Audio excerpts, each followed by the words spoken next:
Hello friends, family, and everyone in between. My name is Kayla Networks and this is my very random YouTube channel. As you can probably already hear, my dogs are making noise because they're chewing on these little face sticks that we got them. So that is going to continue throughout this video. I'm not going to change that because then they'll find something else to mess with.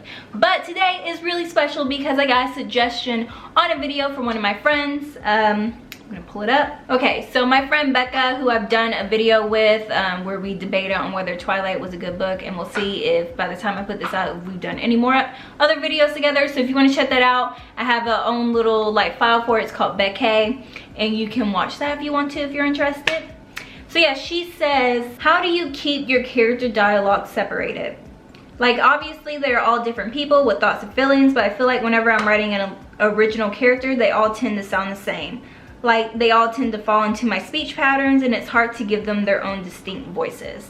And that was her video suggestion, and I think that's a really great video suggestion that she offered because I didn't think about doing a video about it, so great. But in preparation for this video, I did compile my own little thoughts. I did some research to see what others said because I am still a new writer. I have not been published yet, and I'm still going through that process, but I think that I can give you guys some pointers and some tips and suggestions to help you all who are writing your books, first, second, third, whatever books, and they apply whether you're a beginner writer or an expert writer. My first tip, suggestion that I have for you guys on separating voices, character voices, and trying to give characters their own like distinct sound within books without falling into the same speech patterns as the comment suggested. A lot of that has to do with character development. That's just, it is what it is. You can't avoid it. And if you really are trying to avoid just using the same repetition, the same words over and over again, the same sentence structure over again, you really have to develop your characters. Because if you don't understand the character, then you're not going to understand how they speak. You're not going to understand their mannerisms, how, like, different things, that what they know, what they don't know. So you have to develop your character. You need to consider where they work. Because the way a doctor may phrase things and the way a lawyer may phrase things are differently because they have two different mindsets. You can consider their family. Are they the youngest of 5 children? Are they the oldest of 20 children? I don't know your story. So consider that, their family dynamic, the relationship with their parents, probably how they were raised. If they were raised in a household where they weren't allowed to talk back to adults, if they were kept in the corner, they put baby in the corner, then that's going to play a part into how they speak now. And because a lot of those insecurities that you have from childhood do tend to follow you into adulthood, unless you know you really worked at it. But still, a lot of your history and your past does influence the way that you speak and the way that you act now, which will help you in separating, you know, the more like only child who was spoiled and given everything in the world versus the child who had to work really hard for everything. The way that they talk, the way that they view life and different events going on is going to be completely different. So yes, character development, a huge part. Something else that you need to consider is their education level. If someone went to school only until the 3rd grade versus someone who has their doctorate's degree, they're going to use totally different language. They're going to have totally different mannerisms. They're going to be different in the way that they approach and tackle subjects. The one who, you know, lacks the education and experiences may end up viewing things from a less logical standpoint, or may be more emotionally invested in things rather than logically looking at things as someone who has their doctorates and worked really hard and did X, Y, and Z. This isn't always the case, but it is something to consider, is their education level. Because just think about all the people in your life, people who have like the highest of educations, or those who really didn't get an education or don't really care. The way that you communicate with both of them and the things that they say and don't say are different because of their education. And something that I put note of is consider your character's pet peeves. Like, not every single character in your book needs to be in depth. They need to have all this character structure and development and X, Y, and Z. But like, you need to know something about those characters, especially if you are having the tendency of falling into the same speech patterns and using the same phrases and all these things that are supposed to be unique to your character. Consider their pet peeves. Like Becca, the one who suggested this, she has a pet peeve for how people use the word ironically. And I ironically use that word all the time, probably in the wrong way. I probably just did it. I don't know. Becca, tell me in the comments. You probably know. So yeah, she has a pet peeve for how people use the word ironically or ironic. And I think she also has a thing about like literally. I think literally is another word that she's kind of like, it bugs her the way people use it, especially if they don't use it right. Like, I literally can't. I don't know if that is, I don't know. I think that works. It works. I literally can't. She has pet peeves like that. Also consider your character's interests. I thought of my husband during this. He has, one of his biggest interests is video games and fishing. So yeah, the different lingo and the different terminology that he uses is different from what I know, because I don't know what no scope is. That's a thing in video games. See, I'm not into video games, so I don't know like the different video game terminology and stuff like that. I play Sims, which is like barely video games, but I love Sims.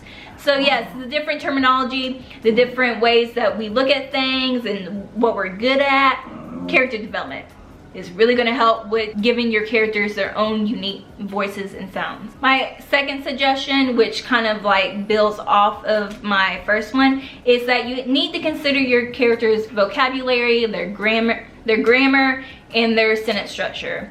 Because the way that, when I was trying to think of examples for this, I think of those who are like those long-winded people in your life, Emily. Those who just keep talking and keep talking. So those kind of people are going to have very long sentences. They may have overrun sentences. They have just very long and just very breathly, just type sentences, versus someone who's more reserved and shy. They may not speak very long sentences or very much at all.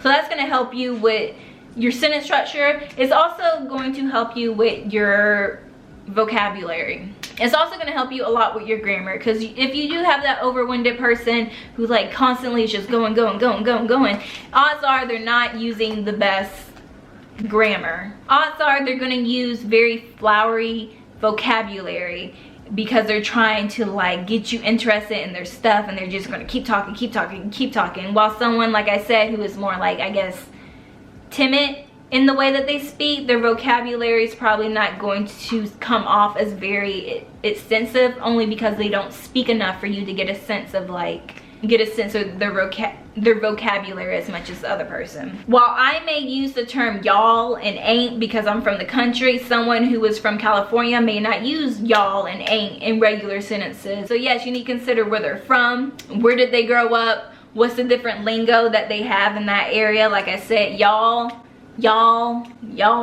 Like, I've never heard my husband say that. He's from Hawaii and he lived in Virginia, but I don't think he's ever used y'all or ain't while just trying to be ironic. Did I trigger you, Becca? And something that I did not consider, but I should have, because my husband and his family, not everyone speaks English properly, because not everyone was born with English speaking parents or was born speaking English as a first language. So if you have a character in there who came from, I'll just say Vietnam, my husband, and they don't know English that well, then the way that they're going to speak is going to probably not be as formal or as grammatically correct. Not everyone, English is their first language, so not everyone speaks properly. And I know it's gonna pain some people to just like not use words right or put things in the way that they're supposed to be beautifully, but if you're trying to make unique voices and characters, that is something to think about and have weigh on your mind, and really like helps you with building these unique characters. Because even myself, I know plenty of times, even though I'm writing a book, that I do not speak properly all the time. Probably not even half the time, because I use so many different lingo and phrases and all these things that really don't present me well for someone who has a master's degree. Step 3, which also has to deal with character development. I mean, all these really do have to do with character development. The entire thing is about character development. If you want your character to be different, you need to develop them a certain way and think about their past, present, future, always, and how they are different from all the rest of the characters, so you don't fall in this trend of recycling phrases, recycling character tropes, recycling all these different things that make everyone just look the same, especially if you have many characters in your book. So yes, step 3 builds off of character development, but it looks more at like the experiences of your character in the book. So even though you have a bunch of different characters and they could be going on the same journey, but their responses and the things that happen to them are not going to be the same, or they shouldn't be in your book, or else that's just really boring. But the way that I may respond to seeing someone get eaten by a shark versus how my husband may respond to someone getting eaten by a shark, while we're both like really like WTF, what just happened, I'm really more emotionally invested in things than he is. He doesn't get emotionally attached like I do.